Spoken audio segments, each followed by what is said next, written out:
മോര് കറി വെക്കുമ്പോൾ ദേ ഈ ഒരു ഐറ്റം കൂടി ചേർത്ത് ഒരു പ്രാവശ്യമെങ്കിലും ഇതുപോലൊന്ന് തയ്യാറാക്കി കഴിച്ച് അതിൻ്റെ ടേസ്റ്റ് അറിഞ്ഞാൽ പിന്നെ നമ്മൾ ഇങ്ങനെ ചെയ്യത്തുള്ളൂ. തേങ്ങയും വേണ്ട, അതുകൊണ്ട് തന്നെ ഇത് തയ്യാറാക്കാൻ എളുപ്പമാണ്. എന്തിനാ 4-5 കറി, ഈ ഒരൊറ്റ കറി ഉണ്ടെങ്കിൽ പാത്രം കാലിയാവും. തയ്യാറാക്കാനായിട്ട് ആദ്യം തന്നെ കുറച്ച് തൈര് എടുത്തിട്ടുണ്ട്, ഒരു 6-7 ചുവന്നുള്ളി എടുത്തിട്ടുണ്ട്, 2 തണ്ട് കറിവേപ്പില എടുത്തിട്ടുണ്ട്, ഒരു 3-4 അല്ലി വെളുത്തുള്ളി, വറ്റൽമുളക്, നല്ല ജീരകം, കടു, മഞ്ഞൾപ്പൊടി, ഉലുവാപ്പൊടി. പിന്നെ നമുക്ക് വേണ്ടത് ഈ കൊണ്ടാട്ടമുളകാണ്. ഈ കൊണ്ടാട്ടമുളക് ഒന്ന് വറുത്ത് പൊടിച്ചൊക്കെ വെച്ചിരുന്നാൽ ഒരുപാട് ഉപയോഗങ്ങളുണ്ട്. ചമ്മന്തി അരയ്ക്കാൻ നേരം ഇടാൻ പറ്റും, മോര് കാച്ചുമ്പോൾ അതിനകത്ത് ഇട്ട് കൊടുക്കാൻ പറ്റും, ഒഴിച്ചേറി വെക്കാൻ പറ്റും.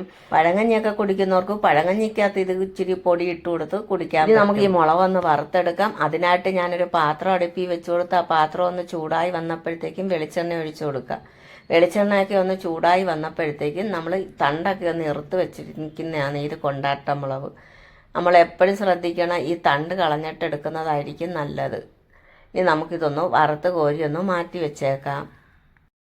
ഇനി തയ്യാറാക്കാനായിട്ട് അതേ പാത്രം തന്നെ എടുത്തിട്ടുണ്ട്, അതിലേക്ക് കുറച്ച് വെളിച്ചെണ്ണ ഒഴിച്ചു കൊടുക്കുക. വെളിച്ചെണ്ണ ഒന്ന് ചൂടായി വന്നപ്പോഴത്തേക്കും കടുക് ഇട്ട് കൊടുക്കുക. ഇനി അതിൽ തന്നെ ഉലുവ ഇട്ട് കൊടുക്കാം. ഒരു 3-4-5 വെളുത്തുള്ളി എടുത്തിട്ടുണ്ട്, അത് ഇട്ട് കൊടുക്കാം. കുറച്ച് ചുവന്നുള്ളി നമ്മൾ അരിഞ്ഞു വെച്ചിട്ടുണ്ട്, അത് ഇട്ട് കൊടുക്കാം. കറിവേപ്പില ഇട്ട് കൊടുക്കുക. 2 വറ്റൽമുളക് ഇട്ട് കൊടുത്തിട്ടുണ്ട്. ഇതെല്ലാം കൂടെ ഒന്ന് മിക്സ്. ഇനി ഇതെല്ലാം ഒന്ന് മൂത്ത് വരട്ടെ. മൂത്ത് വരുമ്പോഴത്തേക്കും നമുക്ക് അടുത്ത ഇതിനകത്ത് നല്ല ജീരകം ഇട്ട് കൊടുക്കാം. ഇനി ഇതിലേക്ക് പച്ചമുളക് ഇട്ട് കൊടുക്കാം.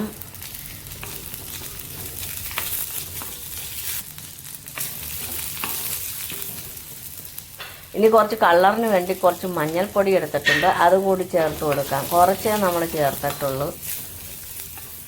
ഇതെല്ലാം ഒന്ന് മൂത്ത് വന്നപ്പോഴത്തേക്കും നമ്മൾ തീ അങ്ങ് ഓഫ് ചെയ്തിട്ടുണ്ട്. തീ ഓഫ് ചെയ്തിട്ട് നമുക്ക് കുറച്ച് ഉപ്പിൻ്റെ ആവശ്യമുണ്ട്. അപ്പോൾ ഇതിനാവശ്യമായ ഉപ്പും ചേർത്ത് നമ്മൾ നേരത്തെ എടുത്ത് വെച്ചിരിക്കുന്ന തൈര് ചേർത്ത് കൊടുക്കാം. ഈ ചൂടിൽ തന്നെ ആ തൈരങ്ങ് ശരിയായിക്കോളും. ഇനി ഒന്ന് മിക്സ് ചെയ്യാം.